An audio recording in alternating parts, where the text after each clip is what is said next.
Coming to the discussion of arc interruption theories, there are two theories.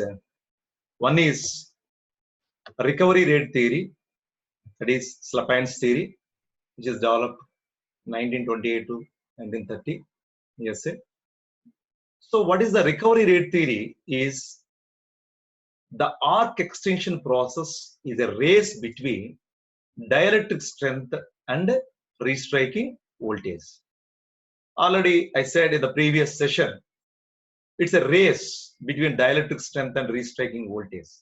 That means if dielectric strength is more than the restriking voltage, then arc will be extinguished.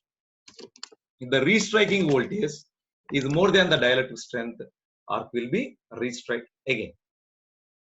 The arc is interrupted if the ions are removed from the gap at a rate faster than the rate of ionization.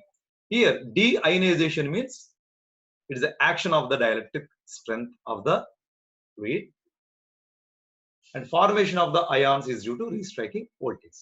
Since after current zero, there exists a column of ionized gas. If the dielectric strength builds up rapidly so that it always greater than the restriking voltage, arc does not restrike. If the dielectric strength is less, arc restrikes. You can observe from this picture, here this is the dielectric strength, this is the restriking voltage. If the dielectric strength is more than the restriking voltage, arc extinguishes. If you see here, this is the restriking voltage, this is the dielectric strength. It is more than the dielectric strength, therefore arc does not extinguish. So from this picture you can see kV versus time. Always we mention this on a kilovolts per microseconds. So the dielectric strength, picture A, restriking voltage B, and again in the picture say dielectric strength. You see AB, arc will be extinguished. If you see B and C, arc will restrike again. So here, what are the limitations of this theory? The theory assumes restriking voltage and dielectric strength are comparable quantities. The assumption is not correct because these two are not identical quantities. This theory does not consider the energy relations. Normally, it has considered only the relation between, that means the race between dielectric strength and restriking voltage. Energy relations in arc extension not considered. Therefore, this theory does not cover the arcing phase. Hence, it is incomplete. Slapine was the first to put out the restriking voltage plays a vital role. Introduce the restriking voltage as the main parameter for the arc to restrike again. Next, we will see the energy balance theory, Cassis theory.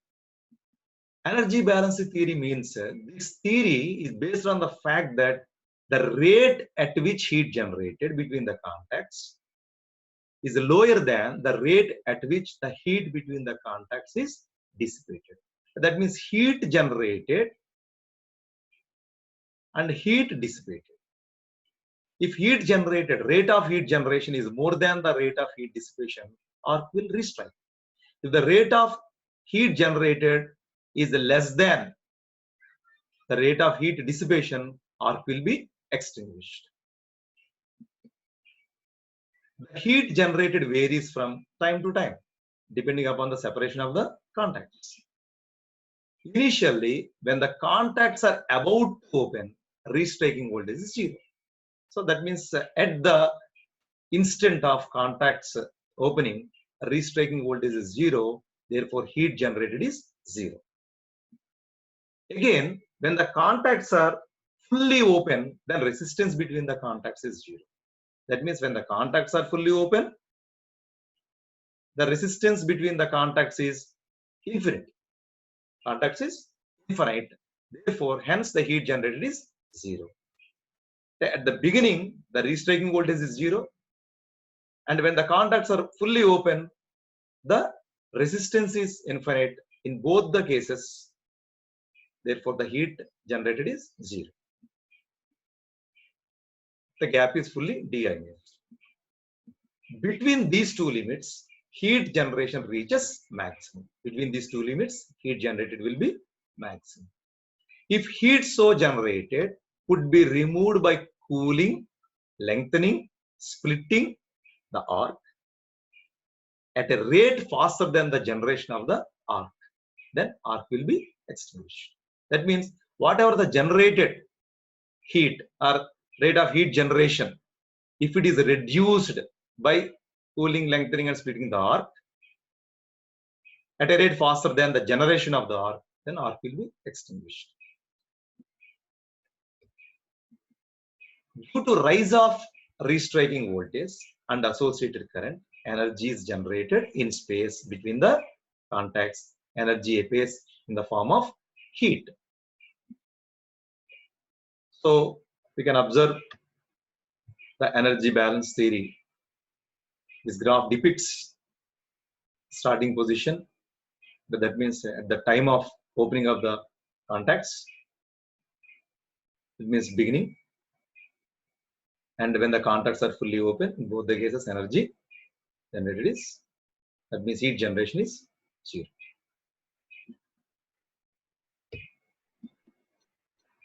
What are the assumptions here?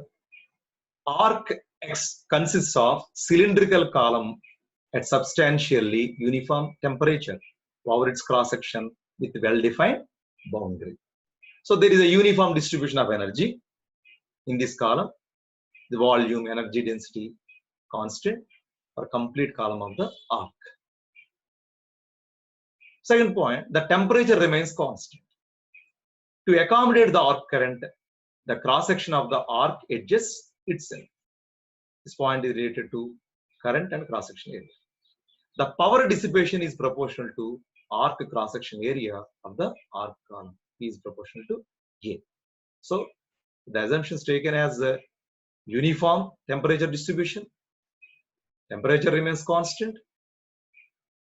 Next, current and cross section area relation, and the power and area of the arc column.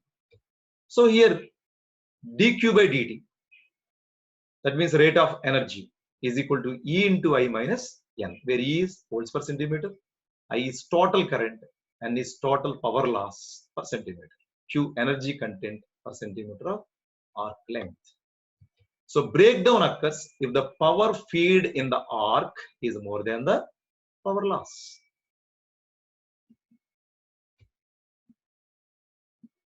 So what are the limitations? The theory is approximately true for high currents.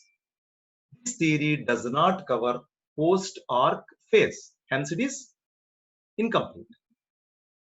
So previous theory not covered Harsing phase. This theory not covered post-arc phase. Summarizing, the arc extension can be obtained at current 0 by building up of dielectric strength rapidly and by dissipating the energy fed into the arc. The arc extension process in circuit breaker is influenced by several aspects, such as speed of the contact, material of contact, magnitude of arc current and variation of arc diameter, pattern of flow of quenching medium, how the medium flow, that means air flow or oil flow, whatever it may be, in which pattern they are flowing, energy liberated during arcing, energy in the system inductance, rate of gain of dielectric strength, rate of rise of transient recovery voltage, instant of contact separation with respect to voltage, current, etc. So these are the various factors which influences the arc extension. Now we'll discuss about the restriking and recovery voltages. So here you can observe a generator or a three-phase machine connected to circuit breaker. These are the RYB phases. This is a three-phase circuit breaker, and a short circuit has occurred here. So Here the generator field is excited. You can observe here current in the phase B. If you observe the current in the phase B, whenever the short circuit occurs, immediately the current rises. This is a subtransient period and a transient period and steady state. We have discussed about this three-phase short circuit waveform already. So this is the graph observed in the oscillogram, current and voltage during the fault clearing. So the voltage between the contacts of the VB, if you observe, at t equal to 0, the short circuit occurs. VB equal to 0. Whenever the short circuit occurs, first the relay senses the fault and it will give tripping signal. Once the tripping coil is energized, then circuit breaker contacts separate at t is equal to t. So the voltage across the circuit breaker, if you observe, so at t equal to t2, that means at current 0, arc is interrupted. Already we have discussed about different arc interruption theories. So at current 0, when the arc is interrupted, here you can observe suddenly the voltage will not become normal voltage. It will oscillate. That means there is a transient oscillations. And after some time, these oscillations die out and it becomes a normal system frequency voltage. So this is called restriking voltage. We'll discuss about this restriking voltage. If this restriking voltage is more than the dielectric strength, then the arc will restrike again.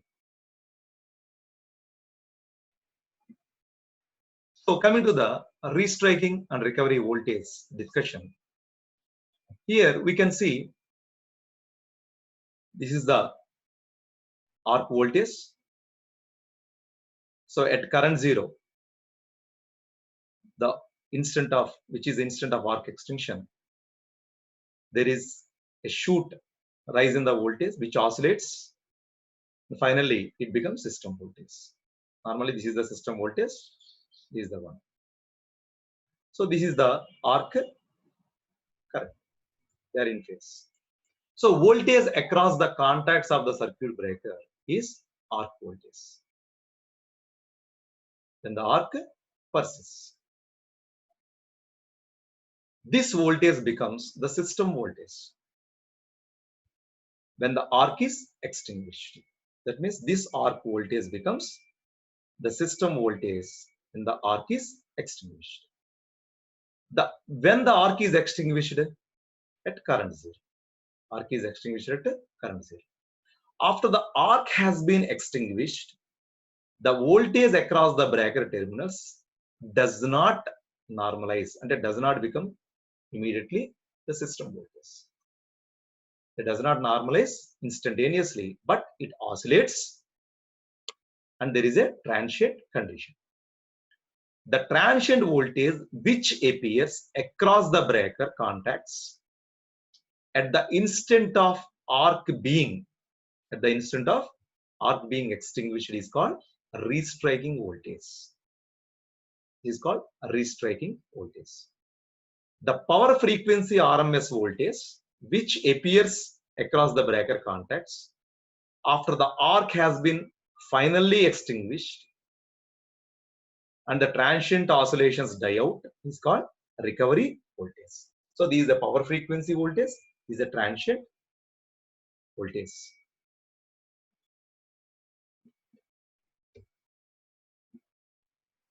So if you observe here, bus bar is connected to transformer which is connected to circuit breaker, a fault has occurred here. So this is a fault on a fader near the circuit breaker. Now if you observe the equivalent electrical circuit for this analysis is from bus bar to circuit breaker, this line and transformer is represented by resistance and inductance and capacitance. So here is the circuit breaker and here is the fault. Now when the circuit breaker is closed, normally when the circuit breaker is closed, the current flows through RL and the circuit breaker contacts like this. The current flows like this. Where C, what about the C? Capacitance being short circuited by the fault. These are normal conditions. When the circuit breaker contacts are open, arc is extinguished, then this current is diverted through the capacitance C, resulting transient condition, RLC circuit. So then what is the voltage across the circuit breaker? When you observe like this, it is an open circuit, there is a closing path like this. The voltage across the breaker is nothing but the voltage across the capacitance. So the inductance and capacitance form a series oscillatory circuit. The voltage across the capacitance, which is a restriking voltage, which rises, oscillates, as shown in the figure. That's what we have seen. What is the frequency of oscillations? 1 by 2 pi root LC. So R can be neglected here. So the voltage across the capacitance, which is the voltage across the contacts of the circuit breaker, can be calculated in terms of LC, Fn and the system voltage. So if you write the equation for that circuit, then it will be L di by dt plus 1 by C integral I dt is equal to G. So where E is the system voltage at the instant of arc interruption. As the transient oscillation is a fast phenomena, because these transient oscillations die out very quickly in that small time and a small span, E can be regarded as constant for a short duration. Therefore, you can write I is equal to dq by dt, where Q is equal to C into Vc, where Vc is the voltage across the capacitor. Therefore, di by d is equal to d square Vc by dt square, C into d square Vc by dt square. Therefore, integral of I dt into 1 by C is equal to, you can write Q by C, which is equal to Vc. So, substituting these values in the equation, LC into d square Vc by dt square plus, so if you have seen, what is Vc? 1 by C integral I dt is equal to Vc. What is dA by dt? C into d square Vc by dt square. So, then LC into d square Vc by dt square plus Vc is equal to G. Taking Laplace transform both sides, LC into the Laplace transform of this is S square into Vc of s plus Vc of s is equal to, because it is a constant, Laplace transform is E by s, where Vc of is the Laplace transform of Vc, other terms of 0 as initially Q is equal to 0, T is equal to 0. So we can write the same thing like this. If you take Vc of s as common factor, LCS square plus 1 equal to E by s. Therefore, from this Vc of s equal to E by s into LCS square plus 1. So E by LCS, if you take LC as common, s square plus 1 by LC. So where you know that omega n is equal to 1 by root LC. Therefore, 1 by LC is equal to omega n square. Vc of s is equal to omega n square E, because LC can be written as 1 by LC can be written as omega n square E by s into s square plus omega n square, which is equal to omega n E by s into omega n by s square plus omega n square. So if you take the inverse Laplace transform, we get, you can take the partial fractions of this, and if you take the inverse Laplace transform of this, it becomes omega n E into G integral 0 to t sin omega n t, because omega n by s square plus omega n square, the Laplace inverse is sin omega n t, and 1 by s is nothing but integral 0 to t. You can write here omega n is here. This is Vc of t, which is voltage across the capacitance, which is a voltage across the circuit breaker.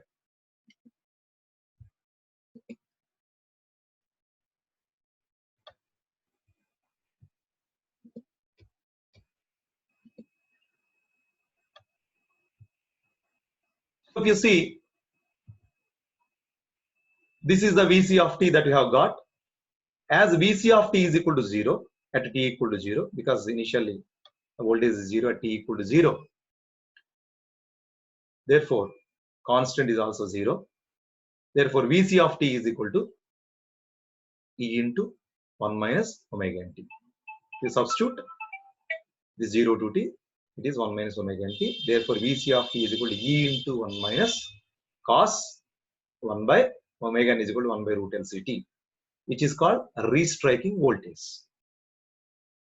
The maximum value of the restriking voltage is, what is the maximum value? When cos omega n t is equal to pi and cos pi is equal to minus 1. Therefore, it becomes 1 plus 1, 2 into E peak. That means 2 into peak value of the system voltage. Rate of rise of restriking voltage, triple RV, can be written as, differentiate this, it becomes dE by dt into 1 minus cos omega n t, where dE by dt can be written as omega n into sine omega n. That means d by dt of E into 1 minus cos omega n t. If you take the differentiation, E is constant, E is here, and 1, 0, cos omega n t differentiation, sine omega n t, minus sine omega n t, minus of minus plus, and then omega n t differentiation, omega n. Therefore, what is the max value of triple RV? Triple RV. So when omega n t equal to pi by 2, it becomes 1. Therefore, omega n into G, which is omega n into E peak. So we'll see a problem on this. A 132 kV system, the reactance and capacitance up to the location of the circuit breaker is 3 ohms. Capacitance 0.015 microfarad respectively. Calculate the following: frequency of transient oscillation, maximum value of the restriking voltage across the contacts of circuit breaker, maximum value of triple RV. The first step is we'll calculate the frequency of oscillations 1 by 2 by root x. What is the L? They have given the reactance value 3 ohms, therefore 3 by 2 by F. F is equal to 50. From that, you can calculate the inductance. And the capacitance is already directly given. Therefore, you will get Fn is equal to 13.291 kilohertz. Next, the restriking voltage Vc, you have the formula E into 1 minus cos omega n t. The maximum value of the restriking voltage is 2 into E peak. Therefore, what is E peak? 132 by root 3 per phase into root 2 is the peak value, which is 250. What is the maximum value of the triple RV? Omega n into E peak. Omega n is 2 pi Fn. E peak already we got. So if you substitute all these values, E peak means 132 by root 3 into root 2 kV into 1000. So if you substitute all these values, you will get 9.01045 kilovolts per microsecond. Thank you.